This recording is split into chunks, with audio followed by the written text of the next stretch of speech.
He thought he would die alone in the jungle. But the boy who found him had reasons to hate him. One photo crumpled and sun faded changed everything. They spoke no common tongue, yet built a fragile bond in silence. Until the war came knocking at their door again. Part 1. Con Tum Province, Vietnam, May 1972. The sky had cracked open like a torn canvas. Fire stitched through the air as anti-aircraft shells rose to meet him. Lieutenant Jack Turner gripped the stick of his F-4 Phantom tighter. Muscles screaming, while alarms shrieked in his ears. He saw the flash before he heard the hit. Metal tore. Fuel lines ruptured. The cockpit filled with smoke. He punched out, the world flipping end over end. Then black. He woke coughing, half submerged in a rice paddy. Helmet gone. Blood in his mouth. His right leg throbbed broken or worse. The jungle loomed in every direction, thick and wet with steam and silence. For hours, he crawled. No radio. No flares. Just mosquitoes, pain, and the awful knowledge that his chances of rescue were slim to none. Every snapped twig made his heart slam. And then came the boy. Min was 17, but war aged children fast. He wore his brother's shirt sleeves too long. Buttons missing. His hands were calloused from cutting bamboo. His eyes dark with something that had nothing to do with age and everything to do with loss. He saw the foreigner before the foreigner saw him, crumpled near a banyan root. Half conscious, moaning softly, Min stepped forward slowly, the handle of his machete sweating in his palm. He could kill the American right there, or hand him over to the soldiers stationed 2 kilometers west. A reward, maybe even praise, enough to buy more rice. A bicycle, even. But then Min searched the man's flight suit, looking for weapons or maps. Instead, he found a photo waterlog, clinging to plastic wrap, a blonde woman, a baby girl. Jack's handwriting on the back. Lena, 3 weeks old, you have your mama's eyes. Min stared at the baby's face. Something tore inside him. Jack drifted in and out of fever for 3 days. When he finally awoke fully, it was not in a prison camp, but a bamboo hut. His leg was bound in thick cloth and smelled faintly of medicinal roots. The boy, no more than a shadow, at first pressed a cup of water to his lips. "Where am I?" Jack rasped. No answer, just a silent nod toward the jungle beyond. Min said nothing. He did not speak English, but he checked Jack's bandages every morning, left food, boiled yam, roasted frog, stolen rice, and listened to the forest more than to Jack. They were not friends. They were barely allies, but survival makes strange brothers. Jack watched Min one evening, the boy sitting by the fire sharpening a broken bayonet. The firelight danced across his face, young. Too young, hardened by something Jack could not name. "I flew over your country," Jack said quietly. "Dropped things that burned, things that screamed. Maybe on your village. Maybe Min did not understand the words, but he saw Jack's eyes, heard the tremble. He recognized sorrow. That night, Min added an extra blanket to Jack's bedding. 2 days later, trouble came. It was the smell first cigarette smoke on the wind. Then voices, boots on dirt, a North Vietnamese patrol. Min's jaw clenched. Without a word, he tied Jack's hands roughly, smeared dirt on his face, and dragged him behind the hut like a prize. A show. He shouted something fast, urgent as the patrol arrived. Jack did not know the words, but he saw the lie in Min's eyes. Then came the twist. One soldier, older, skeptical, stepped forward. His boot nudged Jack's leg. "Where's his tag?" He barked. "His gear." Min hesitated. Too long. The man raised his rifle. Part 2. Con Tum Province, Vietnam, May 1972.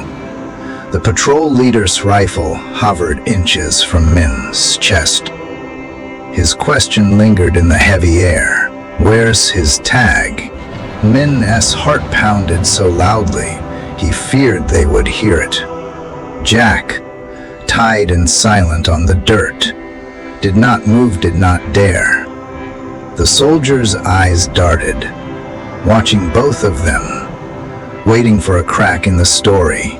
Min swallowed hard, then spat on the ground. He had nothing. He snapped in Vietnamese. The fire burned it all. He tried to crawl. I caught him. I tell you already, he is useless. He will bleed out by morning. The soldier squinted at him, then looked down at Jack again. Jack did not blink. Min had dirtied his face, drawn a fake trail of blood from his nose, even stuffed cloth in his mouth to keep him silent. The soldier poked him again with his boot. Jack let out a faint groan, just enough. The man grunted. "Fine," he said, stepping back. "We will check in tomorrow. If he is still alive, we take him." He did not smile. The patrol moved on, their shadows swallowed by the jungle. Min did not speak that night. He did not eat either. He just sat by the fire, staring into the coals until they dimmed. Jack flexed his wrists against the rope. "Can you untee me now?" No answer.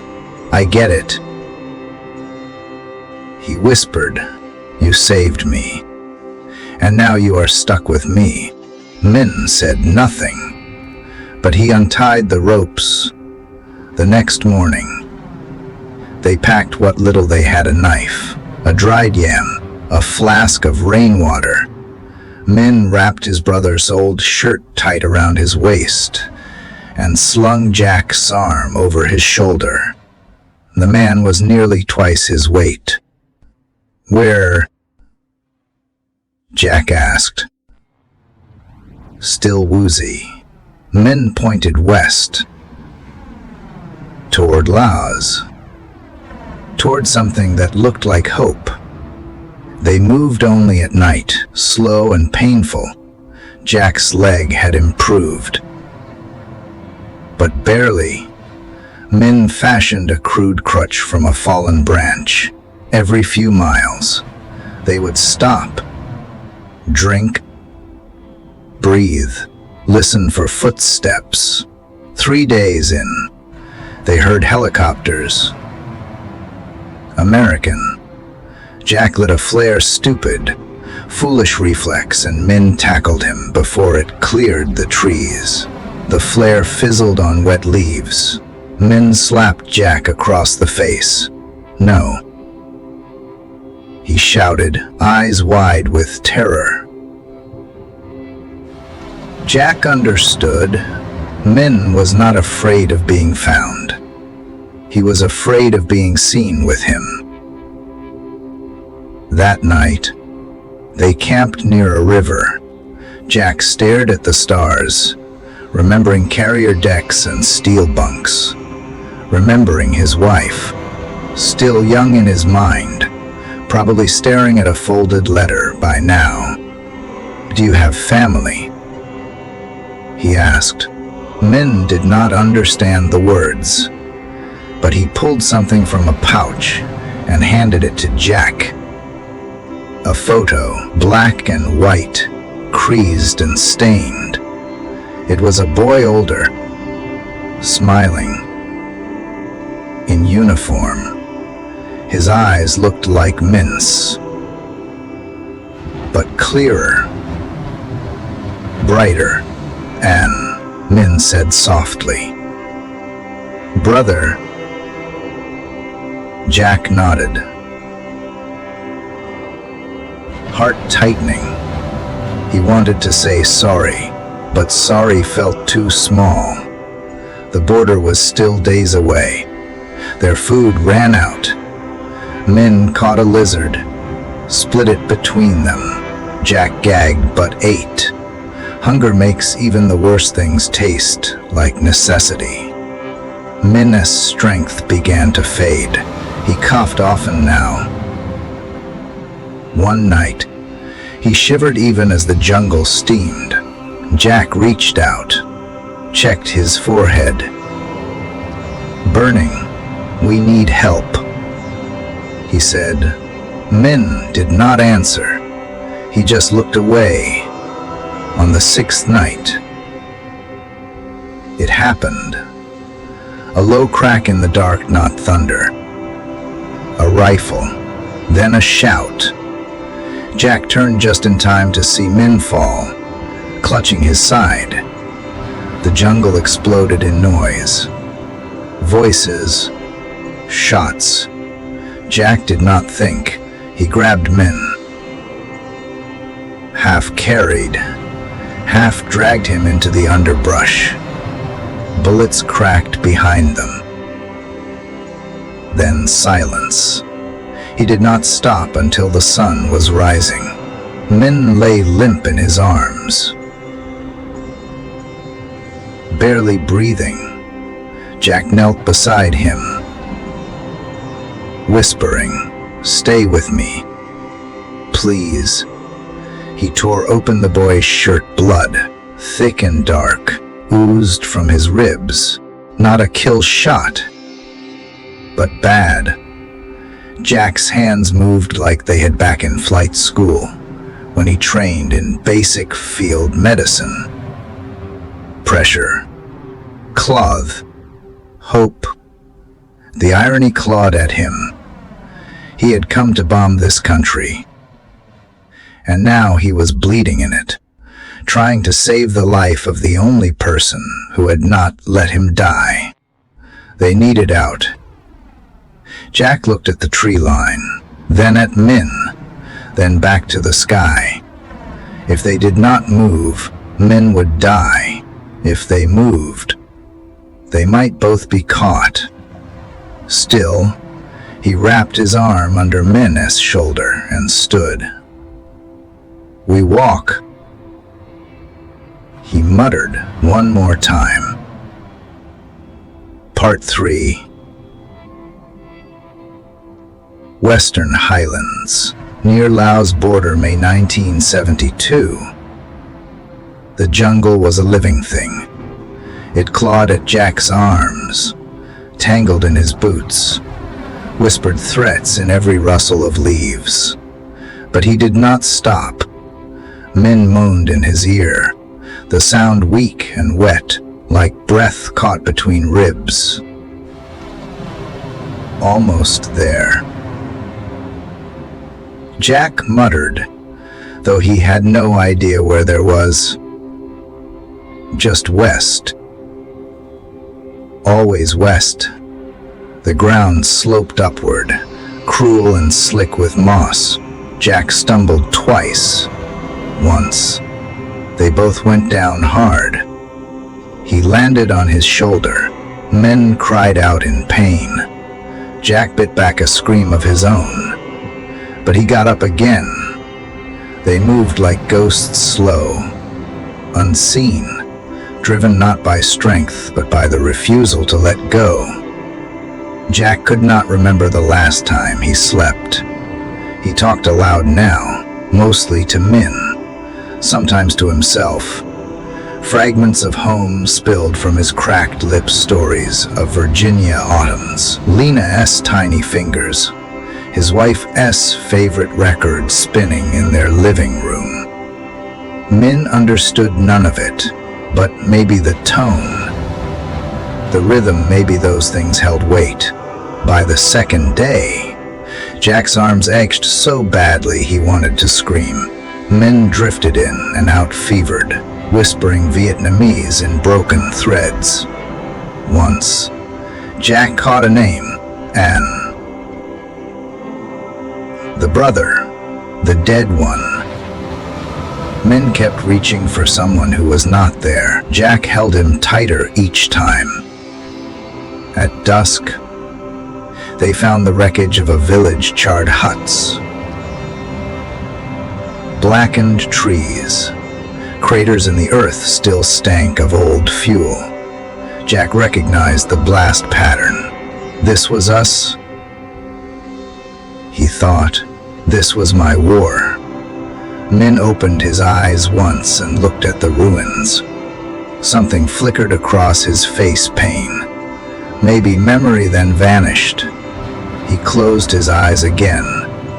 Jack did not say a word. He just kept walking.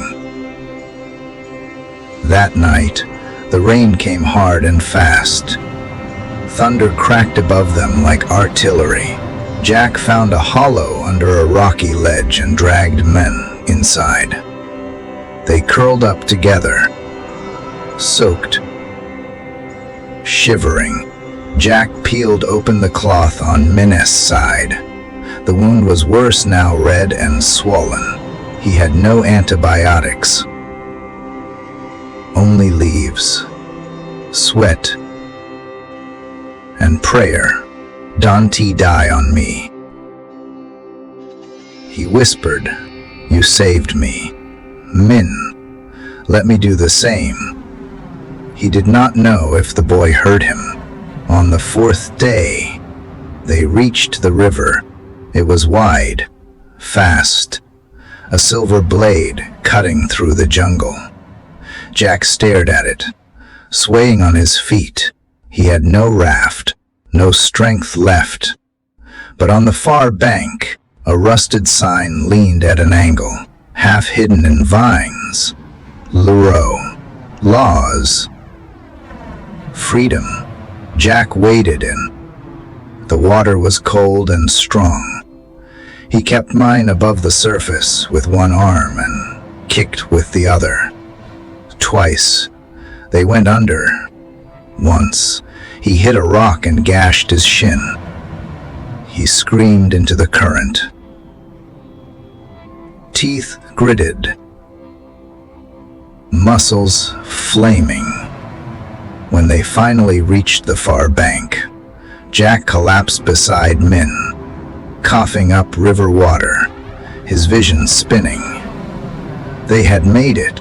An hour later, a group of Laotian villagers found them. Jack woke to firelight, soft hands cleaning his wounds, foreign voices murmuring. Min lay beside him, breathing shallow but steady. An older woman sat near mine, pressing a damp cloth to his forehead. Jack tried to speak. She hushed him gently, placing a hand on his chest. Safe, she said, in broken English. Jack closed his eyes and wept. They stayed in the village for 4 days. A wandering Catholic missionary passed through on the second day, and recognized Jack's uniform patch. He promised to radio someone in Savannakhet. On the fifth day, a U.S. team arrived by chopper. 2 medics, 1 intelligence officer. Jack was lifted onto a stretcher. They asked about the boy. He is North Vietnamese, the officer said. Eyeing Min, we will need to process him. No. Jack rasped, gripping the officer's arm. He is mine. He saved my life. The officer hesitated, then nodded. Min, still too weak to stand, blinked at Jack. Jack gave him a tired smile. Together, he said. Min did not understand the word, but he smiled back. Part 4. Clark Air Base, Philippines, June 1972. Jack Turner sat in the sterile quiet of a military hospital ward, staring at the ceiling fan as it lazily turned overhead. His leg was wrapped tight and elevated. A bandage ran across his forehead. But it was not the wounds that kept him awake. It was the silence. No helicopters, no dripping jungle, no favored breathing beside him, just white sheets and questions. The debriefing had lasted 6 hours. They asked everything: coordinates, dates, altitude, the moment of the missile strike. Then they asked about the boy. Jack had refused to give a full name. He did not give one. He lied. Just Min. That is all I knew. The officer had frowned. You are saying a North Vietnamese civilian, and you are sure he was not VC fed you, healed you, carried you to Laos? Yes. Why would he do that? Jack looked out the window. The answer lived somewhere between a baby photo and a blood-stained riverbank. But he just said he did not see a soldier. He saw a man. They did not like that, but they wrote it down. Men had been taken elsewhere, some civilian hospital in Laos, then a refugee camp. Jack tried to follow up through back channels. Nobody would say much. Non-US. National. Someone muttered, not our jurisdiction. Jack offered to pay for Min's treatment. The paperwork vanished into a desk drawer. By the time Jack returned to the States, he still had not seen Min again. He stepped off the plane in San Diego with a limp and a duffel bag full of guilt. His wife met him at the gate, holding Lena in her arms, now 4 months old. Eyes wide, hair soft as corn silk. He hugged them both, tighter than he meant to. She wept. He did not. Jack could not cry yet. Not until he knew what became of the boy who gave him back this moment. Years passed. Jack finished his service in '76, never flew again. Took a job teaching history in a quiet town outside Richmond. Told his students about ancient wars, not his own. He wrote letters, dozens, to embassies, goes, relief organizations, looking for a Vietnamese youth named Mun. He wrote, helped an American pilot escape in May 1972.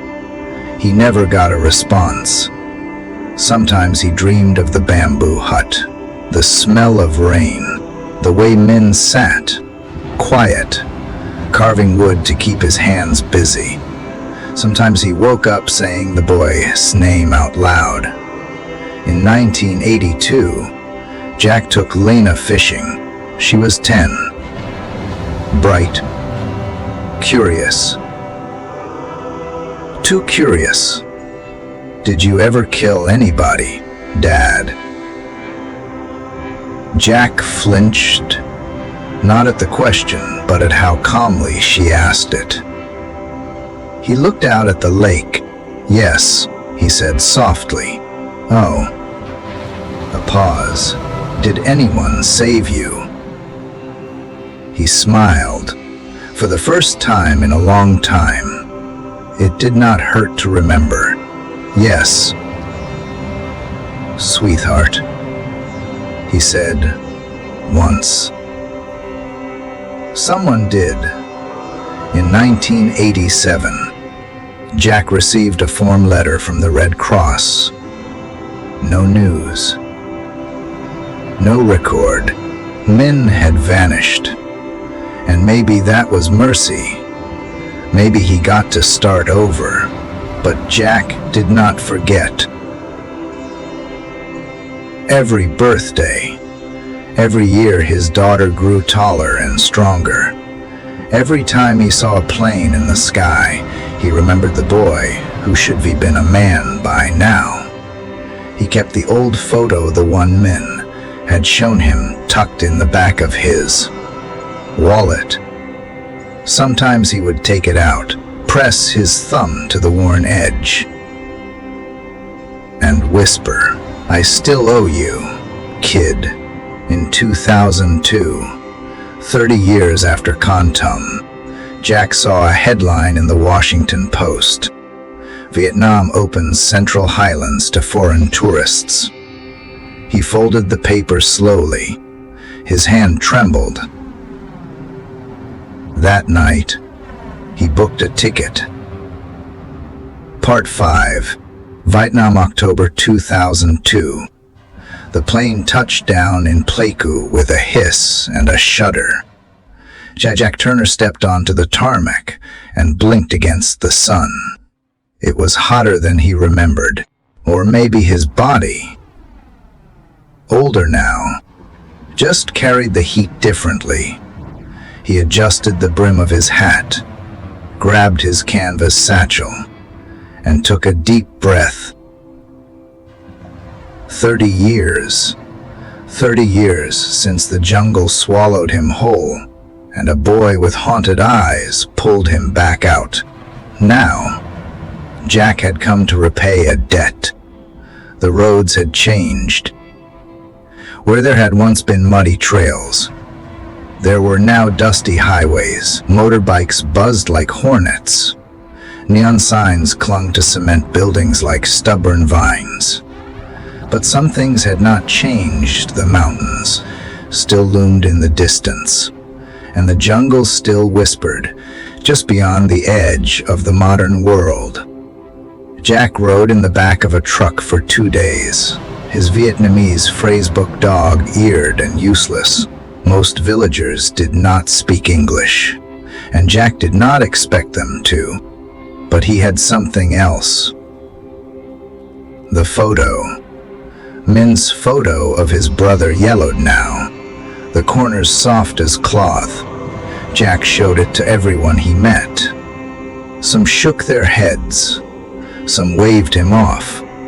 But one old man barefoot, eyes sharp, squinted at the image for a long time. He was from near Tai Kitech. The man said in Vietnamese. A younger man translated. He had a younger brother.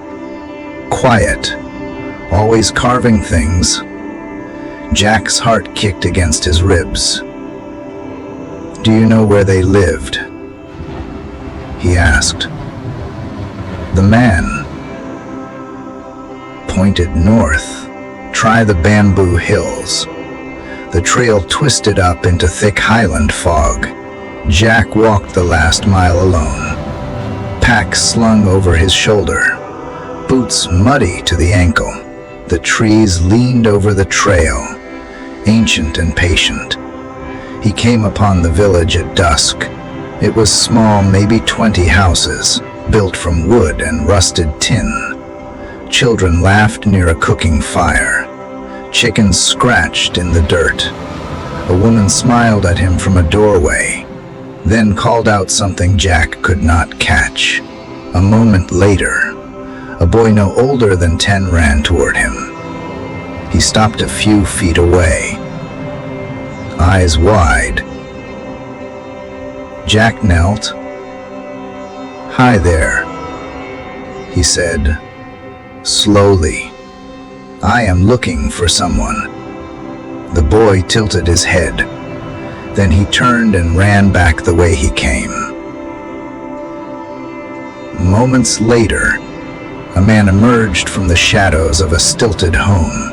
He was lean, gray-haired, his face furrowed by time and sun. A cane supported his right leg. His eyes were dark, watchful, and very familiar. Jack's breath caught. "Min," he whispered. The man did not speak, just stared. Then, slowly, he stepped forward. They stood in silence. Two men who had once survived hell together. Two strangers. Two brothers. Jack reached into his pocket and pulled out the photo, the old black and white one of Min's as brother. "I kept it," Jack said, "all these years." Min looked down. His mouth trembled. Then he reached into his own shirt and pulled something from beneath the collar.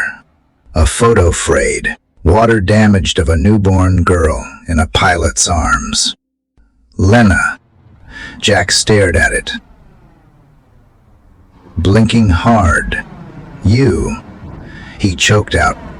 "You kept that?" Min nodded. And then, at last, he spoke, soft, halting English. "You, my only friend." They sat beneath the same stars as before. Now older, quieter, Min poured tea from a chipped clay pot. His grandchildren peeked out from behind a door, giggling. Jack handed over a letter he had written on the plane. It explained everything: how he had searched, how he had never forgotten, how he owed his life to a 17-year-old boy with more courage than most men. Min held the letter with both hands, eyes glassy. "No, he said, "you saved me too." Jack stayed for 3 days. He helped carry water, shared stories, showed the kids how to whistle with grass between their thumbs. When he left, Min pressed something into his palm, a small carving of a bird, smoothed from bamboo, the same kind Min had once made to pass the time. "Fly home," Min said with a smile. "Tell her I will." Jack replied, "And maybe one day you come see Virginia." Min laughed softly. "Maybe." They hugged stiff, awkward, but real. Two men who had shared a war, now sharing peace. Part 6. Richmond, Virginia, November 2002. The kitchen smelled of cinnamon and old memories. Outside, leaves drifted down like burnt letters. Jack Turner sat at the oak table, turning a bamboo bird over in his palm. Across from him, Lena poured tea into 2 mismatched mugs. She was 30 now, a mother herself, but in her father's size. She was still the baby in the photo he had once clutched while bleeding in the mud of another world. "Dad," she said softly, "you have not said a word since you came back." Jack looked up. "I have been trying to find the right ones," he said. That night, they sat in the living room. Fireplace crackling. Lights low. He told her everything. The mission. The missile. The fall. The jungle. And the boy who should have hated him.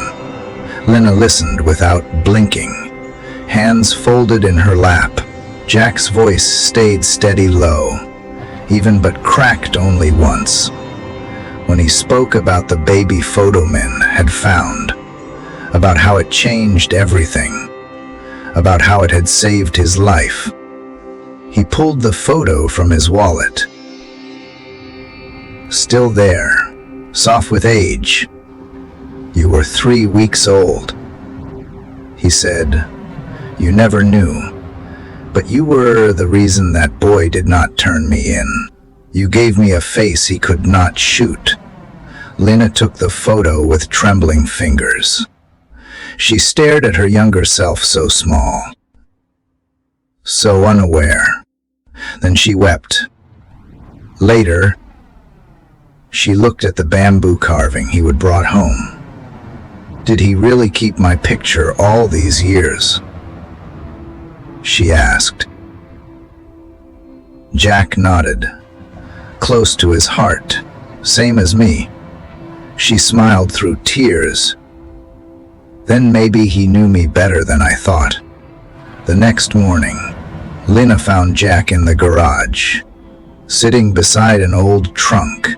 Inside were faded uniforms, maps, medals, and one envelope she would never seen before. "This," Jack said, handing it to her, "was the letter I left with mine. I made a copy for myself." Lena opened it slowly. Her father's handwriting was smaller back then. Straighter, but the words hit like thunder. "To the boy who saved me. You could be walked away. You had every reason to.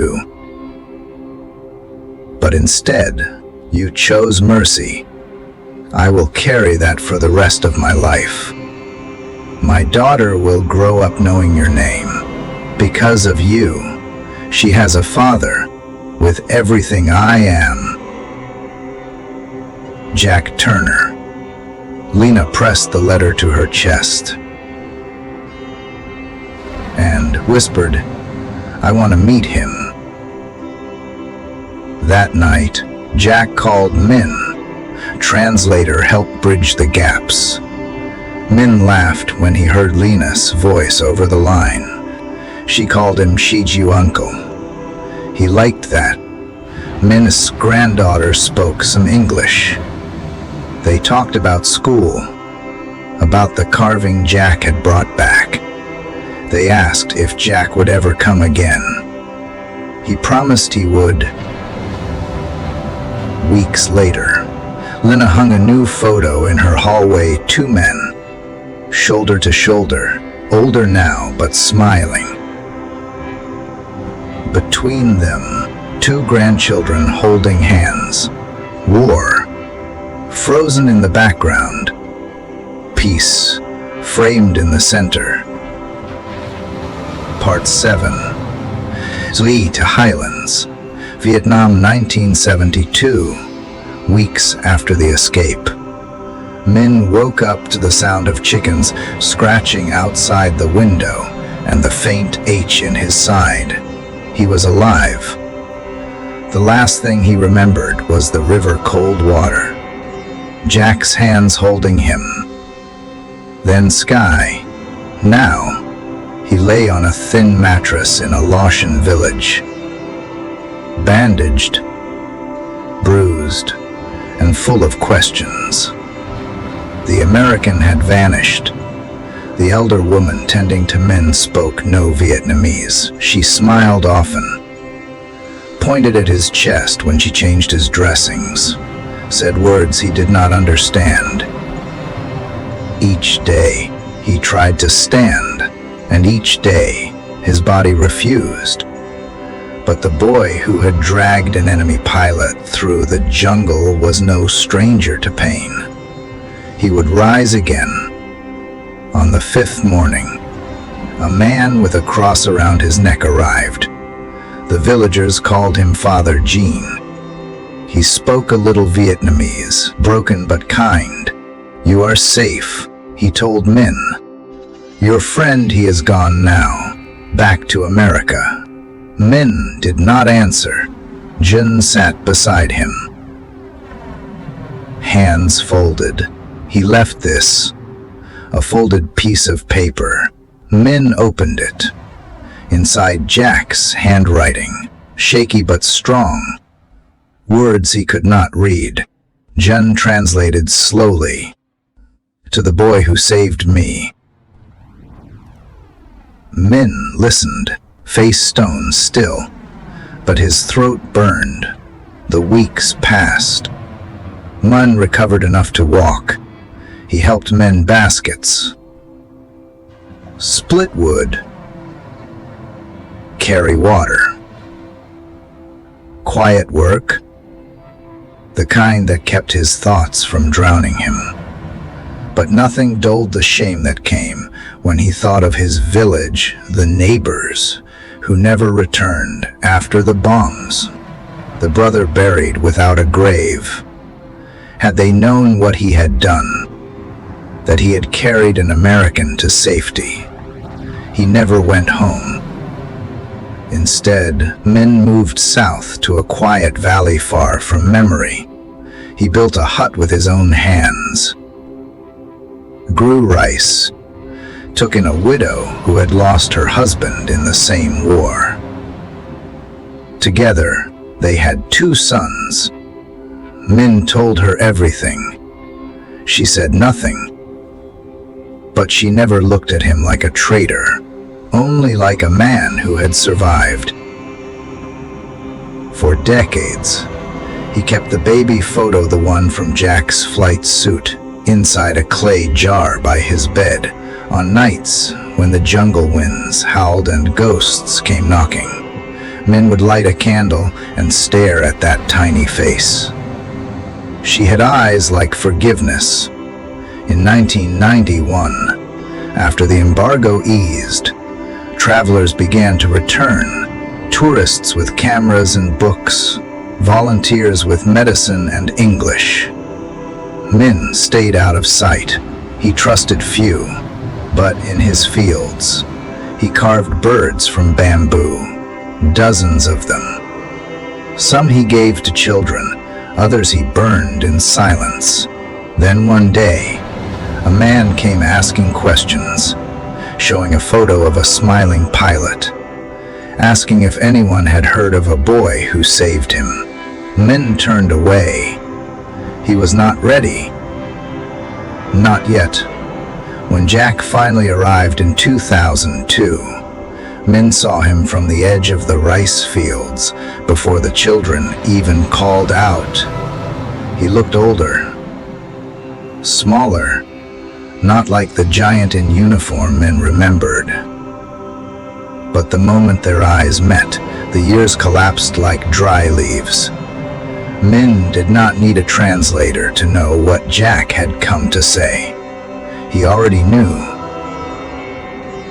That night, Min carved one more bird, smooth and white, no rough edges. As he worked, he whispered a name he had never said aloud in 30 years. Jack. Not enemy. Not soldier. Just Jack. Part 8. Richmond, Virginia Veterans Day, November 2002. The auditorium was quiet. Not silent, just that sacred hush that comes when a room leans in to listen. Jack Turner stood behind the podium in his pressed navy blazer. A small American flag pin rested on his lapel. Lena sat in the front row, flanked by her husband and two boys, who fidgeted until she took their hands. Jack adjusted the microphone. He looked at the rows of gray hair, folded arms, proud chests adorned with medals, men who had seen things and buried them. I was asked to speak today about courage, he began, but I want to talk about mercy instead.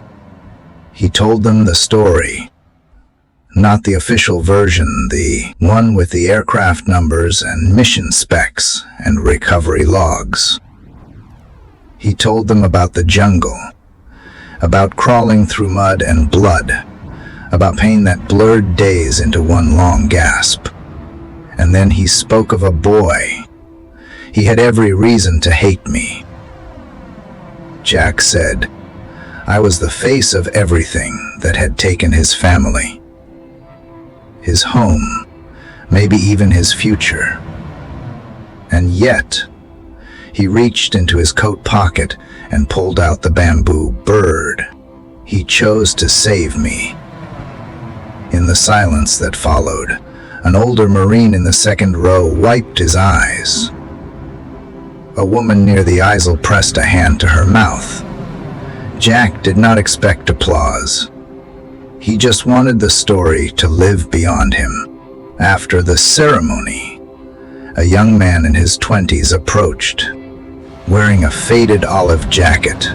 My grandfather was VC, he said, hesitant.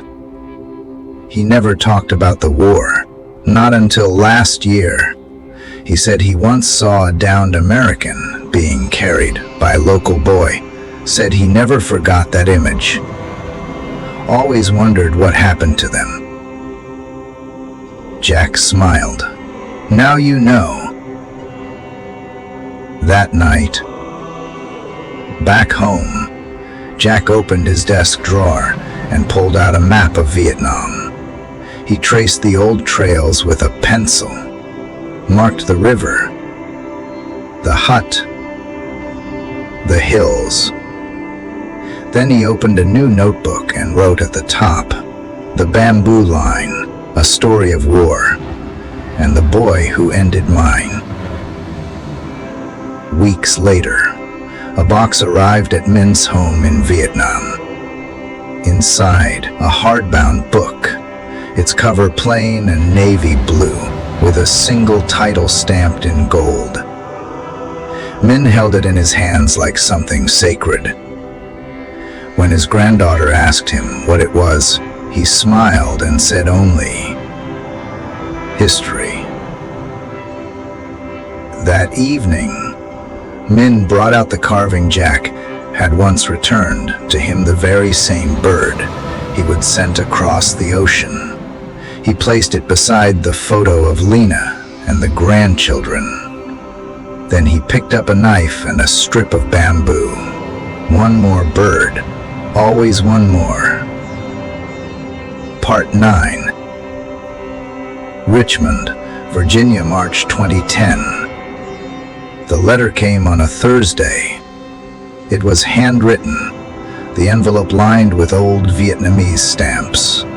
The return address was one Jack recognized instantly, the small commune near Ike To. His hands trembled as he opened it. The writing was from Min's granddaughter. Dear Mare Turner, my grandfather is very sick. He asks for you by name. We do not know how long he has. If you are able, please come. That evening, Lena found her father sitting in his study, bamboo bird in hand, the letter lying open beside him. He looked up, eyes tired but resolute. I have to go, he said. Lena said nothing for a long moment. Then, with a soft smile, "I will book the ticket. Vietnam, April 2010. The heat clung to Jack like memory. This time, he did not take a truck. He rode with May's grandson on the back of a motorbike, waving through hills painted in shades of green he had forgotten. The jungle had grown taller, older like both of them. When they reached the village, Min's home looked nearly the same. But the man inside had faded. Min lay on a woven mat, a cloth draped across his chest. His frame had shrunk, but his eyes were still clear, still sharp, still the eyes of the boy who had once lied to save a man he should have handed over. Jack knelt beside him. For a long time, they said nothing. Then Min smiled. "You come," he whispered. "Of course," Jack said, voice cracking. "Always." They sat together under the low awning of the hut as night fell, watching fireflies dance like old ghosts. Min motioned weakly for something. His granddaughter brought out a small bundle cloth, wrapped around something delicate. Inside, the final bird. Jack turned it over in his palm. This one was different, more intricate. Wings outstretched. "I make from old hut bamboo," Min said slowly. Jack stared at it. "You kept the hut." Min nodded once. "Fell down years ago, but I save wood for this." The next morning, the sun rose over the hills with a softness Jack had never noticed before. Min passed just after dawn. He did not speak. Didn't he need to? His fingers rested on Jack's arm. The bamboo carving clutched gently in his hand. They buried him beneath a banyan tree on the edge of the rice fields. Jack placed the final bird atop the mound, resting it in the crook of the roots. The wind stirred, carrying the scent of wet earth and morning smoke. Jack closed his eyes and whispered, "You carried me. Min, I carry you now." That evening, Jack sat with the family and shared stories. Stories that had never made it into war records. Stories that did not end in medals or parades, only in a bamboo hut. In silence. In choice. Before he left, Miss' granddaughter gave Jack a small box. Inside, the photo of her grandfather as brother. The original. "He would want you to have it," she said. Jack held the image, the boy in uniform, smiling. It felt like a full circle, a war buried, a peace earned, a friendship carved from the hardest wood. Part 10. Richmond, Virginia, autumn 2010. Jack Turner stood beneath the sycamore tree in his backyard, rake in hand. Leaves scattered at his feet. His knees ached more than usual, but he moved slowly, carefully, not because of age, but because of memory. On the porch sat a small wooden box. Inside it, 3 things. A bamboo bird, wings outstretched, a faded photograph of a Vietnamese soldier, and a baby picture, his daughter, Lena, 3 weeks old, soft as morning light. 3 lives. 3 threads. 1 line.